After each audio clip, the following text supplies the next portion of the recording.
नमस्कार दोस्तों, PC electrical channel में आपका स्वागत है। दोस्तों यूट्यूब पर जाकर पीसी इलेक्ट्रिकल चैनल को सर्च करें और उसको सब्सक्राइब करें इसी तरह की टेस्ट सीरीज रोज़ देखने के लिए। पहला क्वेश्चन है दोस्तों, फ्यूज का चयन आधारित होता है। तो सबसे पहले अपन बात करते हैं दोस्तों, फ्यूज वायर क्या होता है। फ्यूज वायर एक सुरक्षा उपकरण होता है, सेफ्टी डिवाइस होता है। परिपथ की ओवरलोड से रक्षा करता है और शॉर्ट सर्किट से रक्षा करता है और उच्च करंट अगर परिपथ में आता है तो उससे परिपथ में लगे सभी यंत्रों को सुरक्षित रखता है। तो फ्यूज वायर को अग्नित्र कहते हैं दोस्तों।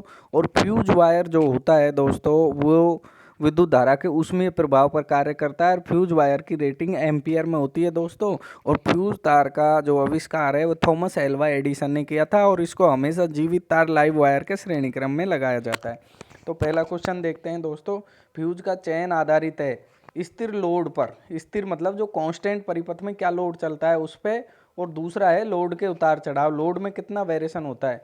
तो दोस्तों इन दोनों पर ही फ्यूज का चयन आधारित होता है। तो पहले क्वेश्चन का करेक्ट आंसर हो गया दोस्तों सी। पहले क्वेश्चन का करेक्ट आंसर क्या हो गया दोस्तों, पहले क्वेश्चन का करेक्ट आंसर हो गया सी। भाई कांस्टेंट लोड और लोड का वेरिएशन दोनों पर, लोड कितना कम ज़्यादा हो रहा है, दोनों पर ही फ्यूज तार का चयन आधारित होता है। इसके आधार पर ही फ्यूज का अपन परिपथ में चयन करते हैं दोस्तों।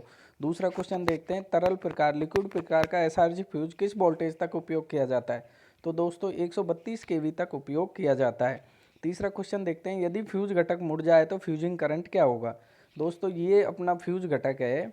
फ्यूज घटक कहते हैं इस वह तार जो ओवर करंट पर पिघलता है, ये फ्यूज घटक कहलाता है। ये वायर, तो अगर ये फ्यूज घटक है ये मुड़ जाए बीच में से दोस्तों, ये इस प्रकार मुड़ जाए तो इसमें फ्यूजिंग करंट का मान क्या होगा।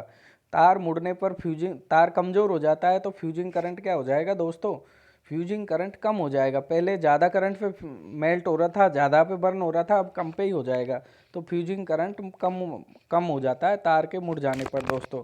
बात करते हैं फ्यूजिंग गुणांक का मान क्या होता है दोस्तों। तो फ्यूजिंग गुणांक क्या होता है, फ्यूजिंग फैक्टर या फ्यूजिंग गुणांक होता है मिनिमम ऑपरेटिंग करंट, मतलब मिनिमम फॉल्ट करंट या मिनिमम ऑपरेटिंग करंट जिस पे फ्यूज गिलो होता है, और फ्यूज रेटिंग, इन दोनों का जो अनुपात होता है उसे फ्यूजिंग फैक्टर कहते हैं। तो दोस्तों 2 एम्पियर का फ्यूज है तो हमेशा 2 से ज़्यादा पे फ्यूज होगा, 3 एम्पियर पे 1.5 गुना करंट सहन करेगा। तो बड़ी राशि में छोटी का भाग देते हैं तो हमेशा मान क्या आता है, 1 से बड़ा आता है दोस्तों। तो फ्यूजिंग फैक्टर का मान हमेशा 1 से बड़ा होता है। तो फोर्थ का करेक्ट आंसर बी आ जाएगा दोस्तों। फोर्थ का करेक्ट आंसर क्या आ जाएगा, बी आ जाएगा दोस्तों। अब अपन फिफ्थ क्वेश्चन की बात करें, सुरक्षा की दृष्टि से फ्यूज वायर कहाँ लगाना चाहिए।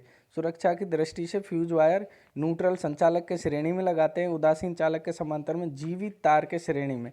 तो दोस्तों सुरक्षा की दृष्टि से फ्यूज वायर हमेशा जीवित तार या लाइव वायर के श्रेणी में लगाते हैं, लाइव वायर के सीरीज में फ्यूज तार को लगाते हैं दोस्तों।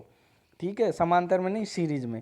तो फिफ्थ क्वेश्चन का करेक्ट आंसर सी हो गया दोस्तों। सिक्स क्वेश्चन की बात करें, जब दो 5 एम्पियर के फ्यूज तारों को ऐड कर नया फ्यूज तार बना दिया जाए, 5 एम्पियर के 2 फ्यूज तार है, इनको ऐड कर नया फ्यूज तार बना दिया जाए तो फ्यूज रेटिंग होगी।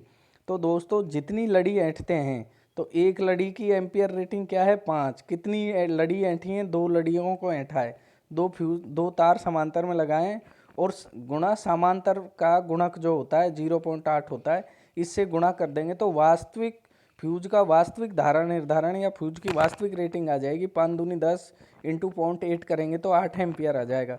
तो ये फ्यूज तार को, 5 एम्पियर फ्यूज तार को जब 2 बार लपेटेंगे तो उसकी फ्यूज रेटिंग क्या होगी, 10 एम्पियर से कम, अर्थात 8 एम्पियर। तो इसमें बी करेक्ट आंसर हो जाएगा 6 में दोस्तों। 7 क्वेश्चन की बात करें, फ्यूज वायर डबल करने पर फ्यूजिंग करंट का मान क्या होगा। ये क्वेश्चन सेम 6 की तरह है पर ये थोड़ा अलग है। फ्यूज वायर को डबल कर दें तो फ्यूजिंग करंट का मान क्या होगा दोस्तों, फ्यूजिंग करंट का मान घटेगा, क्योंकि डबल करने से समांतर में डबल करने से फ्यूजिंग जो करंट है, फ्यूज रेटिंग है वो तो बढ़ जाती है, फ्यूज की रेटिंग तो बढ़ जाती है, परंतु फ्यूजिंग करंट का मान घट जाता है, क्योंकि इसमें हीट ज़्यादा उत्पन्न होगी तो जल्दी मेल्ट हो जाएगा, तो फ्यूजिंग करंट का मान घट जाता है। 8 क्वेश्चन की बात करें, फ्यूज वायर का प्राथमिक कार्य क्या होता है दोस्तों।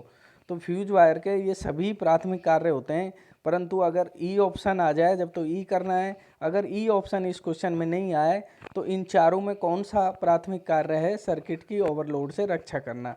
तो इसमें ई उत्तर है। अगर ये ई ऑप्शन नहीं आए तो डी करना है दोस्तों।